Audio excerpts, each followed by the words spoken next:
பேரறிஞர் அண்ணாவின் 56ஆம் ஆண்டு நினைவு தினத்தை முன்னிட்டு திண்டுக்கல் மேற்கு மாவட்ட கழகம் சார்பில் அண்ணாவின் திருவுருவச் சிலைக்கு மாலை அணிவித்து மலர் தூவி அஞ்சலி செலுத்தும் நிகழ்ச்சி நடைபெற்றது.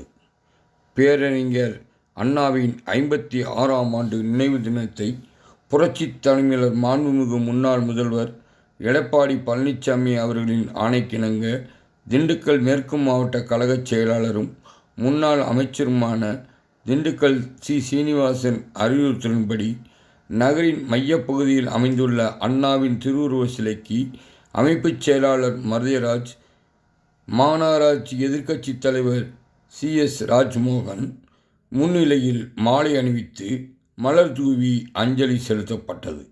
இதனைத் தொடர்ந்து கழக நிர்வாகிகள் 1 நிமிடம் மௌன அஞ்சலி செலுத்தினர்.